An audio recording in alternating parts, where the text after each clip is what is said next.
I woke up to a sharp light and a soft beeping. My head was heavy, like a sack of wet sand. The room smelled like lemon and plastic. A tube tugged at my arm. A band pressed against my chest. I tried to sit up. Pain flashed behind my eyes. The world bent and snapped back. "Mom?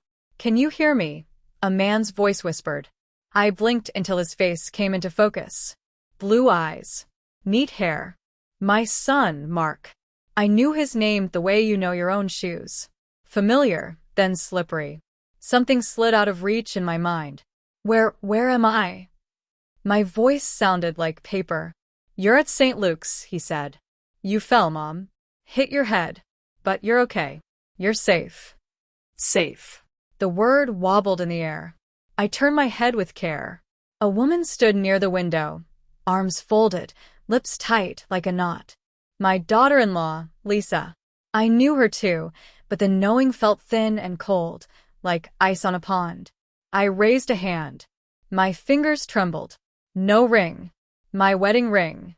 Gold, worn smooth by years. Gone. My heart stumbled. "Where is my ring?" I asked. Lisa walked closer, smile too bright. "The ER nurse took all jewelry for safety. We'll get it later." Later. I nodded, but a little alarm bell rang inside me. I looked around the room. White curtains. A TV fixed to the wall. A bouquet of grocery store flowers. A clipboard at the foot of the bed. My name on the chart. Janet Smith, 84. Blonde hair in a messy cloud on the pillow.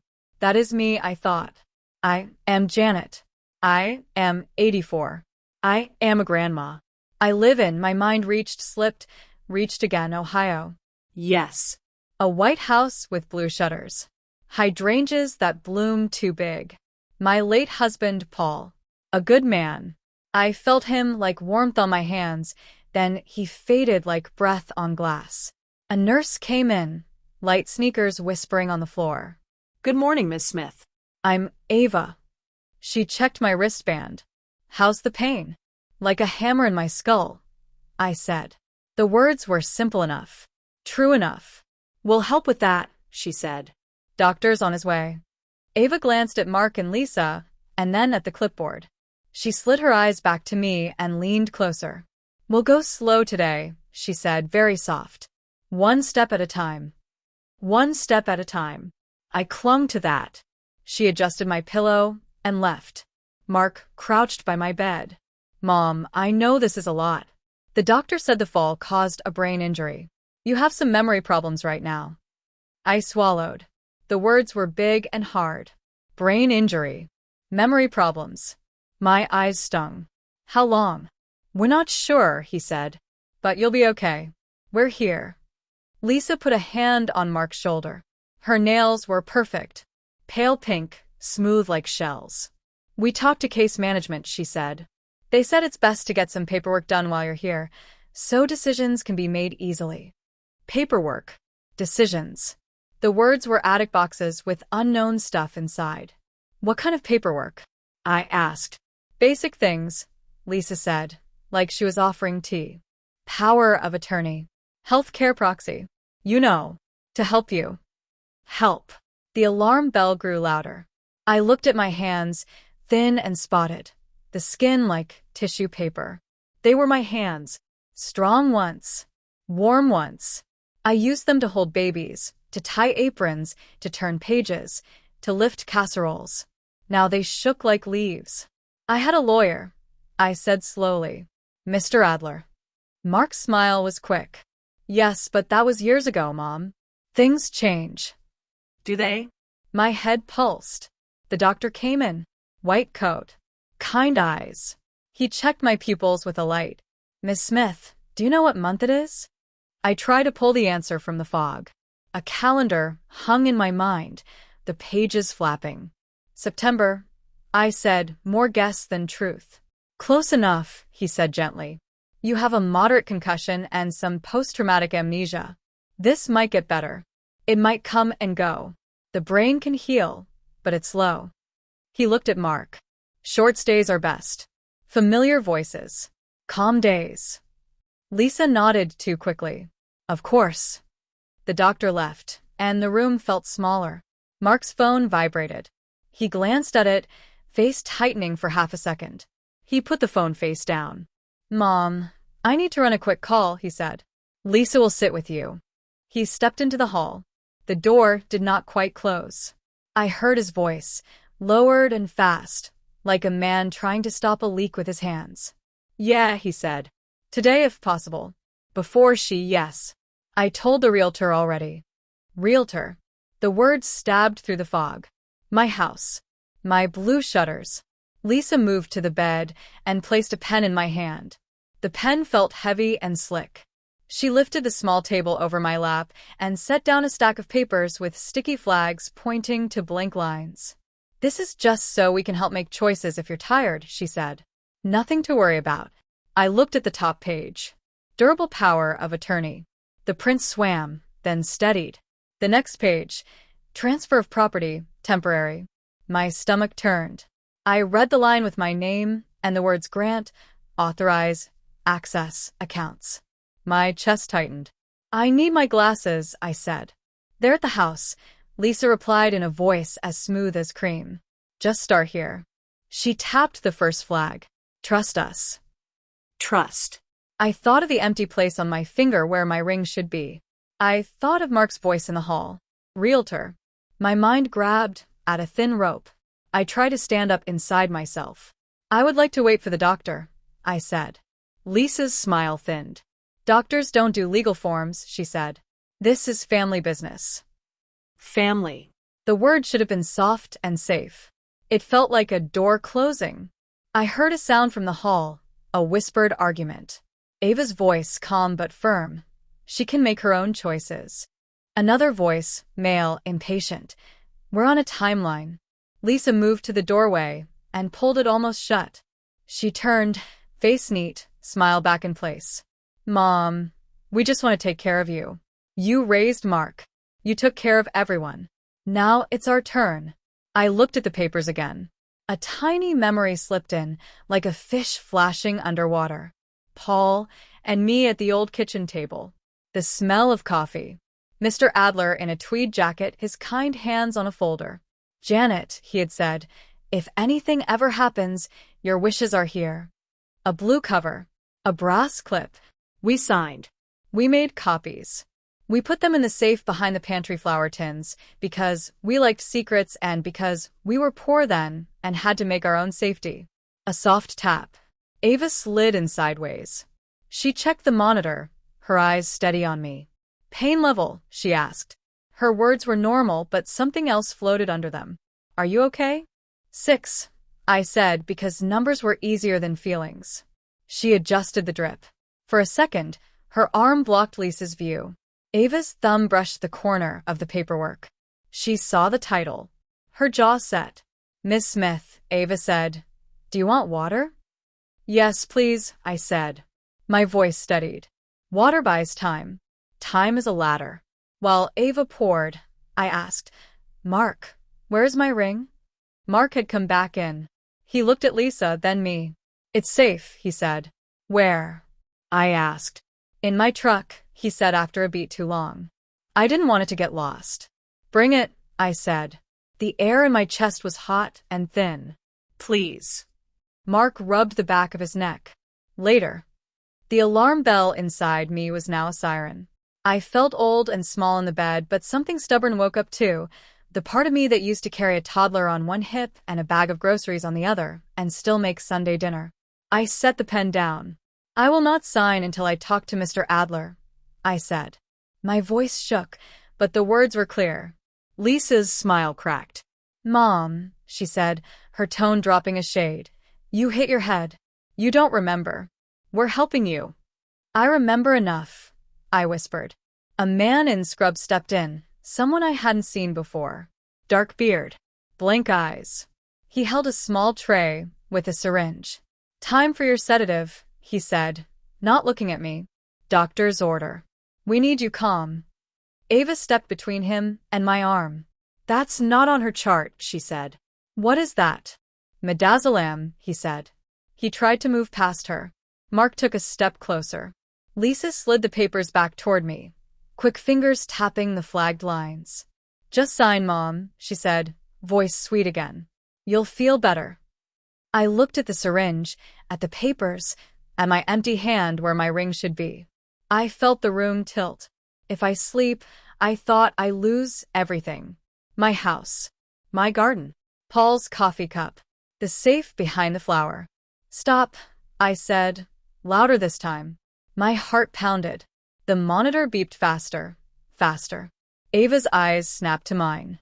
She nodded once, small but sure. "Miss Smith," she said, "do you want this medication?" "No," I said. The word came out clear and hard. The bearded man frowned. "Family approved." "I am the patient," I said. "No." The man's mouth tightened. He reached anyway. His hand was steady. The needle gleamed as it came closer. The door swung wide with a bang. A tall woman in a navy blazer stepped in, a badge flashing at her hip. Her voice cut through the room like a bell. "Janet Smith," she said. "I'm Detective Rowan with the Financial Crimes Unit. I need to ask you a few questions about your bank accounts, specifically the wire transfers made this morning." The syringe tip touched my skin. The papers slid against my blanket. Mark froze. Lisa's eyes blew wide. Ava's hand shot out. And then, the fire alarm erupted. The shrill fire alarm cut through the room like knives, piercing every corner of my head until it felt as if my skull would split apart again. The monitor screamed in rhythm with my heart. Red lights began flashing in the hallway, and the overhead announcement crackled. "Code Red. Evacuate all non-essential staff." Code Red. The man with the syringe flinched, his hand hovering above my arm. Ava shoved his wrist away, her voice sharp and steady. "Out. Now." He glared, but the alarm gave him cover. In the chaos, he slipped out the door with the syringe still in hand, vanishing into the swarm of nurses rushing past. Detective Rowan, still by the door, scanned the room like a hawk. "Mrs. Smith, I'll need to secure you for questioning, but first, are you safe with these people?" Her gaze landed squarely on Mark and Lisa. My lips parted, but my throat was dry. Lisa jumped in. "Detective, she's confused, brain injury, you know. She doesn't even know what day it is." I felt my chest rise and fall too fast. The word confused echoed inside me. But Ava's eyes stayed locked on mine, urging me to speak, to decide. I know enough," I whispered, my voice hoarse. "My ring is gone. My house. My papers." I pointed with trembling fingers at the stack of forms still on the tray. "They want me to sign." Detective Rowan's jaw tightened. She stepped closer, picking up the papers, scanning them quickly. "Property transfers. Account access. Interesting timing, considering a wire of $50,000 left your account 2 hours ago." Mark's face drained of color. "That was for her care," he stammered. "You don't understand. We're trying to." The detective cut him off. "Save it." Outside the room, smoke alarms howled and staff shuffled patients toward exits. The red glow from the hallway spilled into the room like blood. Ava grabbed the wheelchair parked near the wall. "We have to move her, now." Detective Rowan nodded. "Yes." "Mrs. Smith, can you sit?" I tried to push myself upright. My arms shook like reeds in the wind. Ava steadied me, her hands firm but gentle. "We'll take it slow. I've got you." Lisa darted forward. "She doesn't need to be moved. She's fragile. Just let us handle this." "Step back," Rowan ordered, her hand resting on her badge. Mark's jaw clenched. He looked like a boy again, cornered after breaking a window. But this wasn't a broken pane of glass. It was my life. The wheelchair locked into place beside the bed. Ava and Rowan lifted me gently, each on one side. My legs dangled, useless at first, but then touched the cold floor. My body screamed in pain, but I forced myself to sit. To breathe. As they lowered me into the chair, Lisa hissed in my ear, so soft only I could hear. "If you don't sign, you'll regret it." Her words slithered down my spine like ice. "Enough," Rowan snapped, wheeling me toward the door. The hallway was chaos, patients in gowns, nurses pushing gurneys, alarms blaring. The smell of burnt wiring floated in the air. I clutched the blanket tight around me, my heart pounding. But even through the panic, my mind sharpened. $50,000. My memory stuttered, then caught. I had never authorized that. I had trusted Mark to drive me to appointments, to help with groceries, not to touch my accounts. "Detective," I said, my voice barely audible above the sirens. "The safe. Behind the flour tins. My papers are there. My will. My wishes." She leaned closer. "You remember where?" "Yes," I said. "Paul and I hid them." Rowan's eyes flickered. Good. That might save everything. We turned the corner toward the stairwell. Ava pushed the chair while Rowan cleared the way. Behind us, I heard Mark shouting to someone, maybe to security, maybe to Lisa. His words tangled with the alarm, but one phrase reached me clear as glass. "She doesn't know what she's saying. Don't listen to her." My hands clenched around the armrests. For 84 years, I had built my life brick by brick, memory by memory. Now my own family tried to take it apart while I sat weak and bandaged. The stairwell door banged open. Smoke curled in thin ribbons downward. The red light flashed across Ava's determined face. She began guiding me down one step at a time, Rowan holding my other side.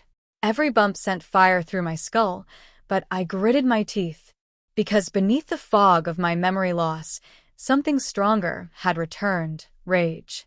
And a quiet vow: if my family wanted to take advantage of my broken mind, they had no idea how sharp the pieces could cut.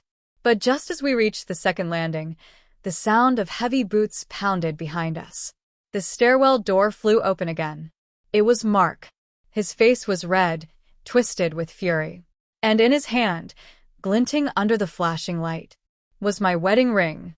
"Mom," he said, voice shaking, "you're making a mistake. Come back upstairs with me, please." And then he reached into his pocket with his other hand, something small and black. "A key fob. Because if you don't," he whispered, "you'll lose more than your memory." Mark's hand trembled as he held the key fob out, the little black plastic flashing red under the stairwell's emergency lights. My stomach dropped. I knew that soundless shape, it was for his truck. But the way he gripped it like a weapon made my chest ache. "What are you doing with that?" Detective Rowan barked, her stance instantly tightening, one hand near her holster. Mark's jaw clenched. "I'm not letting you take her away. She doesn't know what she's saying. She belongs with us." His voice cracked on the last word, his blue eyes glassy but fierce. Lisa appeared at the top of the stairwell, clutching the railing, her hair messy now, eyes wild. "Mark, Stop talking. just bring her back up." Ava angled herself in front of me, one hand on my shoulder to steady me in the wheelchair. "Mr. Smith, step aside. You're putting your mother in danger." He shook his head hard, sweat dripping down his temples. No. "You don't understand. If she leaves with you, everything's ruined.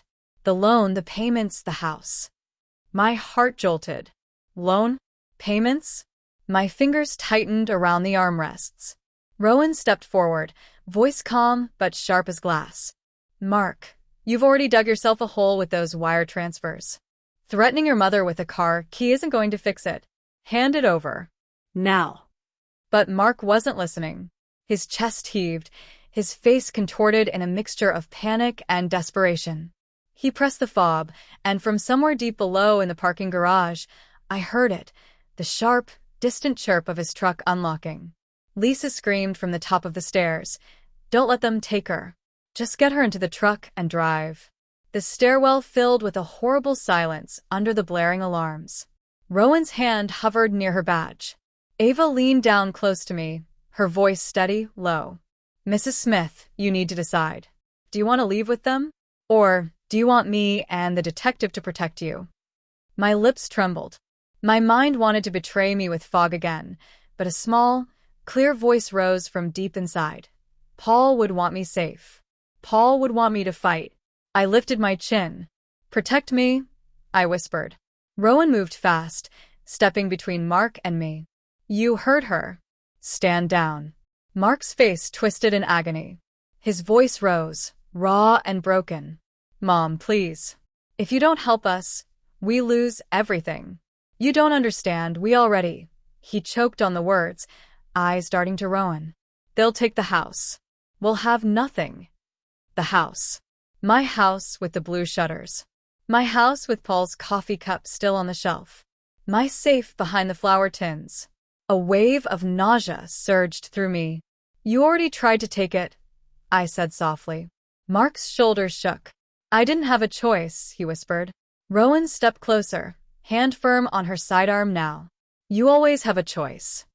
But before he could answer, a deafening crackle came through Rowan's radio. Detective Rowan, report. Suspect fleeing through east stairwell toward garage. Repeat, suspect fleeing with syringe. The man with the beard. The one who tried to sedate me. He was still here. Rowan's eyes flickered between Mark and me. She swore under her breath, then spoke quick. Ava, get her to the lobby. I'll handle this. And Mark, don't move. She bolted down the stairs, disappearing into the smoke below. Ava gripped the chair handles and pushed, her voice calm but firm. We're getting out. Stay with me, Mrs. Smith. But as we began to move, Mark dropped his knees right in front of me, blocking the stairwell landing. His eyes glistened, tears finally spilling. Mom, please don't let them throw us away. I swear I'll fix it. Just sign the papers, and we can all be okay again. Lisa's voice shrieked from above, frantic. Mark. Get up. Don't beg her. Just take her. The alarms wailed. Smoke thickened. My chest squeezed so tight I could barely breathe. My son's face, once the little boy I had rocked to sleep, was twisted with fear and greed, begging me for the very thing that would destroy me. And for one terrifying second, the pen I had refused earlier flashed in my memory. His shaking hands. My empty finger where my ring should be. My house. My safe. My past. I stared at Mark through the flashing red light and whispered, if I give you this, I lose everything that makes me me. Mark's face froze, then hardened. Slowly, he stood, blocking the stairwell with his body. His fist clenched around the key fob like he meant to use it as a weapon. Ava tightened her grip on the wheelchair, bracing herself. And then, above us, came the unmistakable sound of heavy boots pounding down the stairs. Lisa's scream echoed. No, don't let them take her. And as the smoke swirled, a new figure stepped into view at the landing above, holding a gun. The stairwell went dead quiet except for the alarms and the pounding of my heart. The figure above us stepped into the flashing red glow. A man, tall, broad shoulders, face hidden behind the swirl of smoke. The gun in his hand gleamed under the emergency lights. For a heartbeat, I thought it was that bearded man with the syringe come back to finish what he started. But then his voice cut through the chaos, deep and firm. Everyone freeze. Nobody moves. Mark flinched, his body jerking like a puppet with cut strings. Lisa screamed from the steps above, clutching the railing. Ava leaned over me protectively, her back stiff. The man descended slowly, gun steady. When he stepped fully into the light, I saw the dark navy jacket, the badge pinned to the chest. Not a thug, not a nurse. Detective Rowan's partner. Ava breathed, relief flooding her voice. He nodded once, eyes scanning the stairwell. Detective Harris.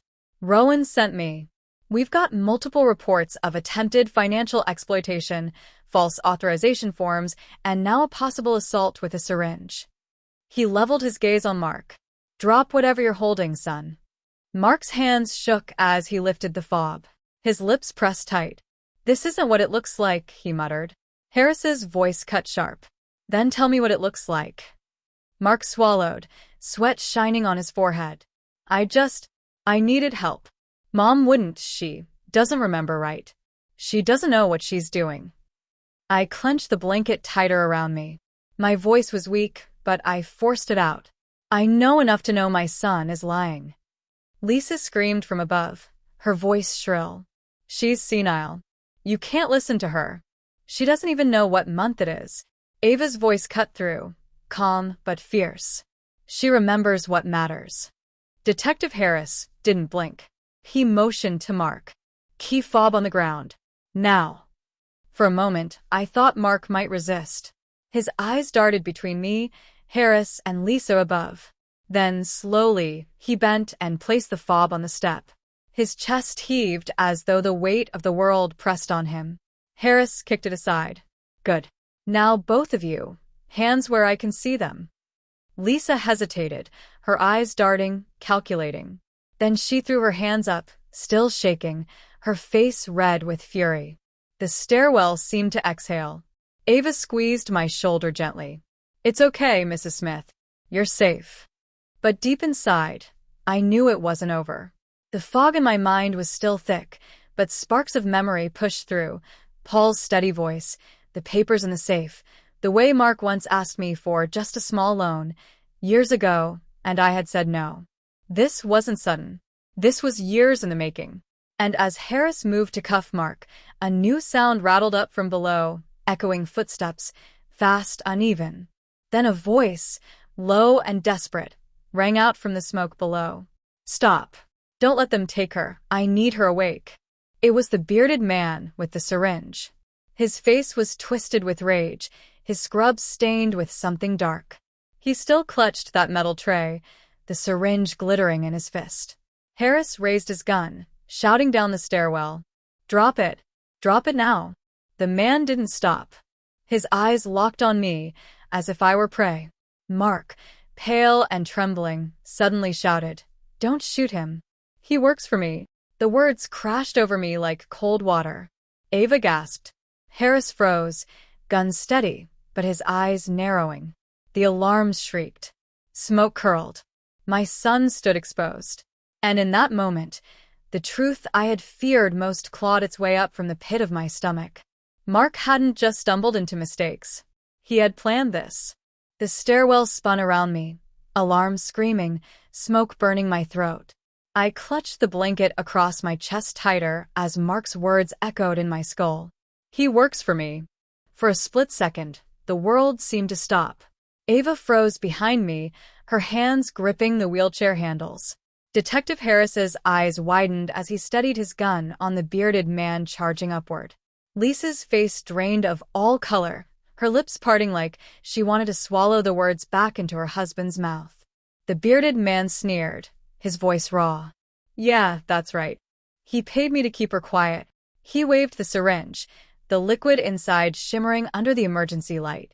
One push, and she signs whatever you want. That was the deal. My stomach twisted. My son, my flesh and blood. Paid someone to drug me. Mark, I croaked, my voice breaking. How could you? He looked at me with tears spilling now, but his voice was desperate. Mom, you don't understand. I was drowning. The loans, the business going under, the house, they were going to take it all. I just needed, he choked on the words. You have everything. I just needed a chance. Detective Harris didn't flinch, his voice like steel. You call this a chance? You call this love? Mark's hands shook violently. His eyes darted between me, Harris's gun, and the bearded man climbing closer. I didn't want it to go this far, he cried. But Lisa said it was the only way. Lisa gasped, shoving at the railing as though to distance herself. Don't you dare blame me, she screeched.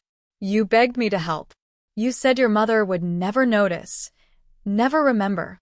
Their words cut through me sharper than knives. Husband and wife, united in betrayal, now tearing each other apart. Harris barked. Enough. He turned his gun toward the bearded man. Last warning. Drop the syringe. But the man only grinned wider, his boots pounding the steps. She's not leaving this building conscious. He lunged. The syringe gleamed inches from me. Time slowed. My pulse roared in my ears. Ava screamed, shoving the wheelchair hard against the wall, her body pressing in front of me like a shield. Harris fired, one deafening shot that shook the stairwell. The syringe clattered to the steps, rolling until it hit my bare foot. The bearded man fell backward, clutching his shoulder, groaning in rage. Smoke swirled. The alarms wailed. Harris kicked the syringe away, his gun still steady. Ava, get her out. Now. Ava didn't hesitate. She gripped the handles and pushed me down the last set of stairs with urgency. Harris barked orders behind us, his voice echoing as backup officers stormed the stairwell, their radios crackling. We burst out into the hospital lobby, chaos unfolding around us, patients lined up in wheelchairs, staff guiding people out, smoke lingering like a ghost in the air. The cool night air hit my face as Ava pushed me outside. Red and blue lights flashed from squad cars, fire engines, ambulances. Sirens wailed across the city. But in that chaos, all I felt was the shattering weight of my son's betrayal. My mind, fractured though it was, repeated the same thought over and over. He didn't just take advantage of my weakness. He paid someone to erase me. Ava knelt beside me, her hand gripping mine tightly. "Mrs. Smith, you're safe now. They can't hurt you anymore." But I knew safety was only an illusion, because Mark's voice still echoed in my ears, trembling and broken. I just needed a chance. And something inside me whispered that this was only the beginning of what my family had already stolen from me. And as I looked up at the flashing lights, I realized, if I didn't act fast, I might lose everything Paul and I had built. But just as I clung to that thought, a paramedic rushed toward me, holding a clipboard and calling my name. "Janet Smith? We need your signature for emergency transfer." And taped to the board was another set of authorization papers. The flashing ambulance lights turned the parking lot into a stage of red and blue shadows. My head throbbed, but I squinted at the clipboard shoved in front of me. Authorization for transfer. Thick black letters at the top. The same cruel word as before, sign. The paramedic's face was young, too young. His smile felt rehearsed. "Just routine, ma'am. We need your consent to move you to another facility. Safer, quieter. Away from all this chaos." Something inside me twisted. "Which facility?" I asked. He hesitated, just a fraction too long. St. Mary's." But my foggy brain sparked. Paul and I had donated to St. Mary's years ago. I knew their symbol, their paperwork. This wasn't it. Before I could speak, Ava snatched the clipboard from his hands. Her eyes scanned it fast. Then her jaw clenched. "This isn't hospital paperwork," she said flatly. "This is a guardianship transfer. To a private facility." The paramedic's smile broke. He reached for the board, but Ava pulled it back. "Who sent you?" she demanded. His lips pressed into a thin line. His eyes flicked toward the far edge of the parking lot where cars idled under the dark. And standing there, lit by the faint glow of the streetlights, was Lisa. Her arms crossed, her phone glowing against her pale face. My stomach turned to ice. "She called you," I whispered. The young man's silence was answer enough. Detective Harris emerged from the hospital doors just then, his voice booming. "Step away from her." Officers followed, their flashlights cutting across the lot.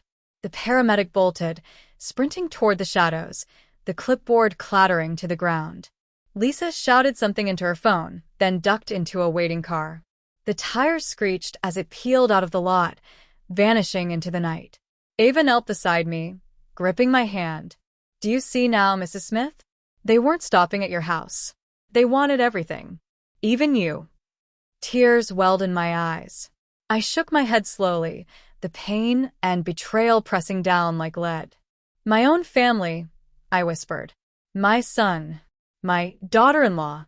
They'd put me in a cage just to steal what I built." Detective Harris crouched low, his tone softer now. "Mrs. Smith, listen to me carefully. Do you remember where your legal documents are? Anything that proves what's yours." I closed my eyes, forcing my fractured memory to reach. Images flickered, Paul at the kitchen table, the flour tins lined neatly in the pantry, the safe hidden behind them. The brass clip of Mr. Adler's folder. My name signed in ink. "Yes," I said, my voice trembling. "The pantry, behind the flour, the safe." Harris nodded firmly. "Good. That may be enough to stop this before they strip you of everything." But just as relief brushed through me, a paramedic van screeched around the corner of the lot, nearly clipping 2 officers. The back doors swung open, And inside, sitting on a stretcher, pale-faced but grinning, was the bearded man with the bandaged shoulder. His eyes locked on me, wild and determined. "You can't hide her forever," he hissed. The van's engine roared. Tires burned against asphalt. And as it tore away into the night, something glinted in his hand through the open door. My wedding ring. The sight of my wedding ring in that man's filthy hand was like a knife to my chest. My heart lurched so violently I thought it might rip through my ribs. Paul's ring. The only piece of him I still had left, now clutched like a trophy by the stranger my son had hired to drug me. The van screeched out of the hospital lot, taillights glowing like devil eyes as it disappeared into the night. I gasped, my voice breaking. "My ring. He has my ring." Ava bent low, holding my trembling hand. "We'll get it back, Mrs. Smith. I promise." Detective Harris barked into his radio, his voice sharp.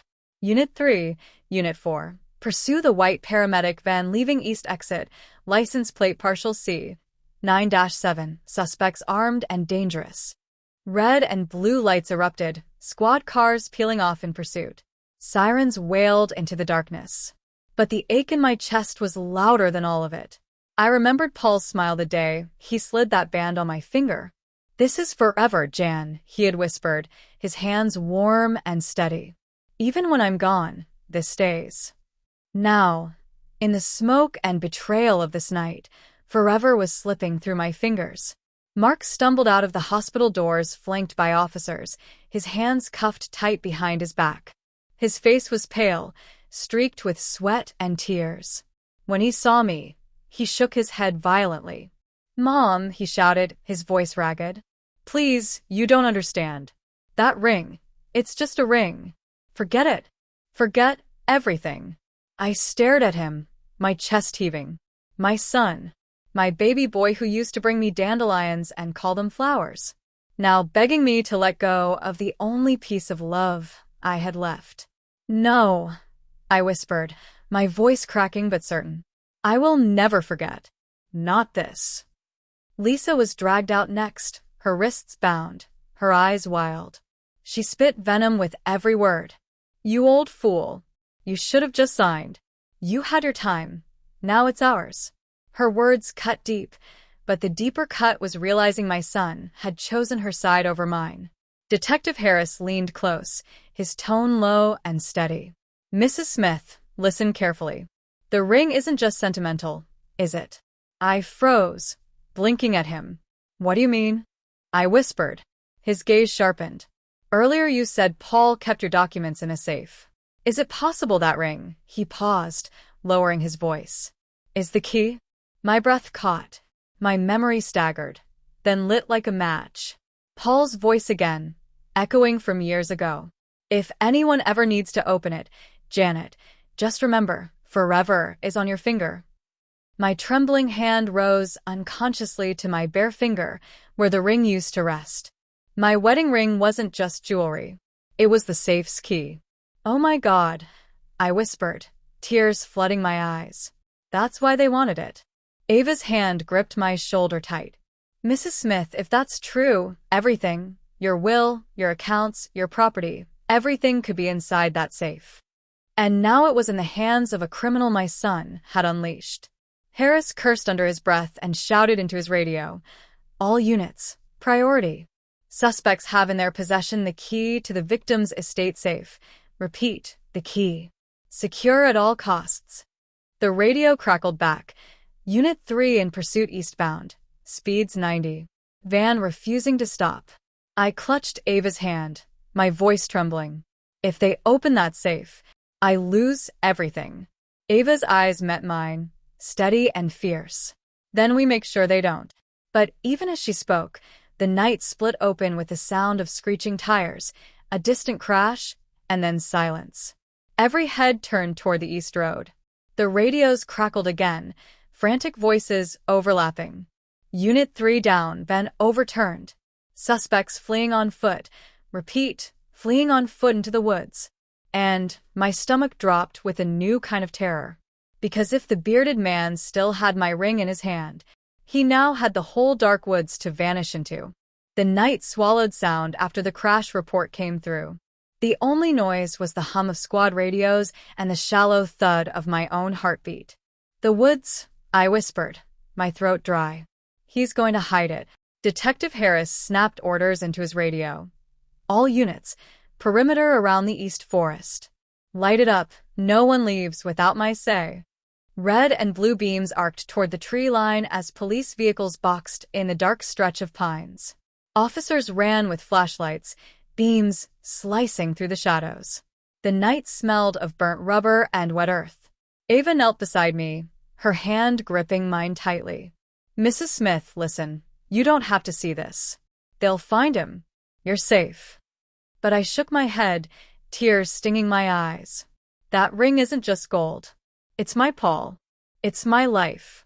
I won't let him bury it in dirt like it's nothing." Harris turned sharply toward me, his voice clipped but not unkind. "She's right. That ring could unlock her safe, her entire estate. We need her memory to guide us.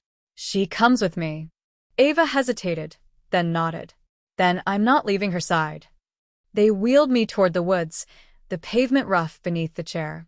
Every bounce sent lightning pain through my skull, but I gritted my teeth. The forest loomed ahead, tall, black trunks swaying against the red sky of flashing lights. Cold wind hissed through the branches. Somewhere out there, my son's hired man carried my past in his pocket. We entered the tree line. The world turned darker, swallowed by shadows. Officers fanned out, radios crackling. "Suspect spotted near creek bed, moving north," someone shouted. We followed the sound of splashing water. My chest tightened as we reached the shallow creek, moonlight glinting off its rippling surface. And there he was, the bearded man, clothes torn, blood seeping through his shoulder bandage. He stood ankle-deep in the creek, his fist clenched around something small and golden. My ring. His eyes were wild, darting between the circle of flashlights closing in on him. He shouted over the rushing water, "Back off, or it goes in." He raised his hand high, the ring glinting between his fingers. My heart stopped. "No," I screamed, my voice breaking like glass. Detective Harris leveled his gun. "Put it down. Don't test me." But the man laughed, a hollow, broken laugh. "Do you know what this little thing's worth to her? To them? More than money. More than blood." He looked at me, eyes glittering. I could end it right here. My chest heaved. I forced my trembling voice to rise above the chaos. "That ring is my husband. That ring is my life. You throw it, and you throw away more than gold. You throw away the only good left in you." For a split second, his arm wavered. His jaw clenched. Then a twig snapped behind him. Mark stumbled out from the trees, still cuffed, mud streaking his face. He must have broken free during the chaos. His voice cracked, desperate. "Don't listen to her. Toss it to me. It's the key, we need it." My breath caught. The forest froze. The bearded man glanced between us, between the officers' guns, my broken face, and Mark's outstretched cuffed hands. And then, he hurled the ring. But not toward me. Toward the rushing creek. The golden band spun through the air, flashing once under the moonlight, and vanished into the black water. I screamed so loud it tore my throat raw. "No!" Officers lunged into the creek, flashlights swinging wildly. Harris shoved 2 men forward. "Find it! Find it now!" But the water rushed fast, swallowing everything in its path. And deep down, in the hollow ache of my chest, I knew. My Paul, my safe, my life. All of it might be lost to the current. The black water rushed like a thief, carrying away everything it touched. My screams still rattled the trees as officers waded knee-deep into the creek, flashlights slicing through the current. The cold night air bit at my skin, but the fire in my chest burned hotter than ever. "Fan out," Harris barked. "Scan every inch of this water. Don't let it pass downstream." Boots splashed, beams darted. The creek churned, swallowing light, refusing to give back. Ava crouched beside me on the bank, her voice soft but urgent. "Stay calm, Mrs. Smith. They'll find it. They have to." But I shook my head, my lips trembling. That ring, it isn't just jewelry. Paul made it the key. If they don't find it, everything is gone. Mark stumbled closer, mud dripping from his cuffs, his face twisted in fury and panic. Don't you see, he hissed at me. This is why I had to act. You cling to the past while everything slips away. That safe was our only chance, Mom. Our chance. Tears blurred my vision. You mean your chance? I spat, my voice shaking. You weren't saving family. You were selling it. Before Mark could answer, an officer shouted, "Something here." Every head snapped toward the sound. A beam of light flickered on the surface of the creek, catching on something metallic. For a second, my heart soared. But when the officer pulled it up, dripping and blackened with silt, it wasn't my ring. It was a key. A long, brass key, tarnished but unmistakably old. Gasps rippled through the officers. Harris took it in his gloved hand, his brows knitting. "This isn't the ring," he muttered. "What the hell is this?" My breath hitched. A memory flashed sharp and sudden. Paul at the kitchen table, polishing that very key. His voice low, steady. "If they ever take the ring, Jan, remember, it's not the only way in. One day, the river always gives back what it hides." I clutched Ava's hand so tight my knuckles burned. "Paul left me 2 keys, I whispered. "The ring and this." Harris's eyes snapped to mine. "So the safe can still be opened?" "Yes," I said, my voice breaking. "Paul planned for this. He always planned." Mark's face collapsed, the last of his fight draining. He sagged in the mud, eyes wide with disbelief. "No," he breathed. "That can't be. You said the ring was everything." I stared at him, my tears hot and relentless. The ring was love. The key is legacy. You can steal neither.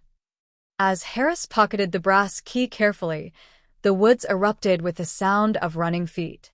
Officers dragged the bearded man out of the creek, soaked and furious, his arms pinned behind him. He fought like an animal, shouting curses, but his eyes locked on me with venom. "This isn't over," he roared. "That key won't save you. Blood always wins in the end." His words slithered down my spine, but Harris silenced him with a shove toward waiting officers.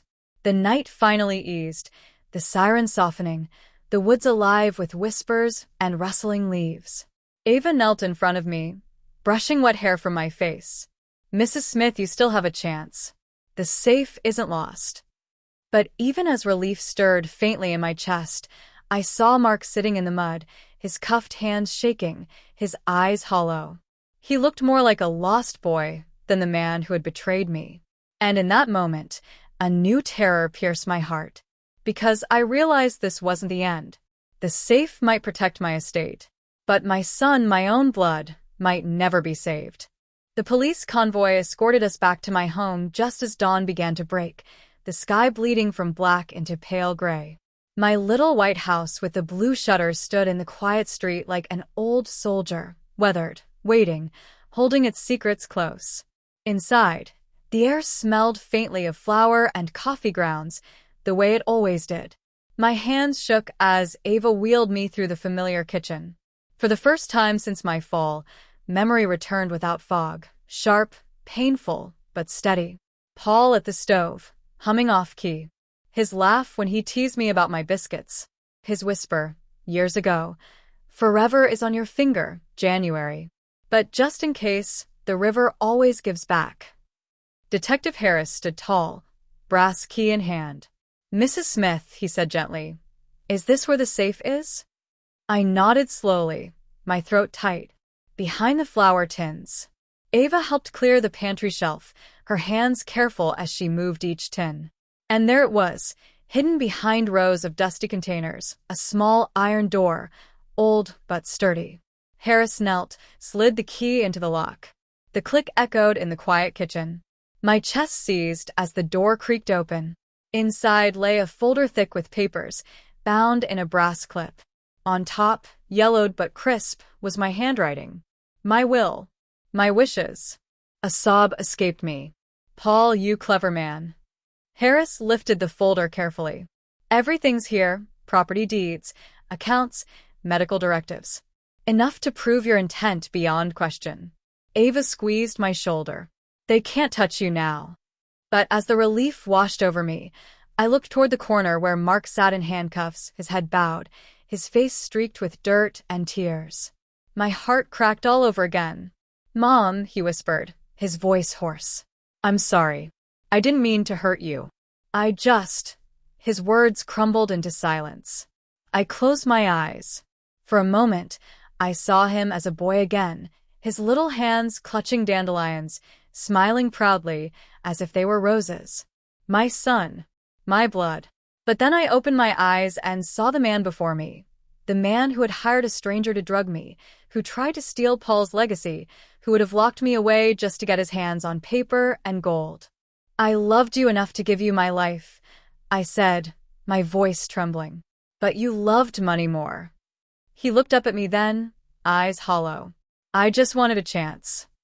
Tears blurred my vision. "And you threw it away." The officers let him out.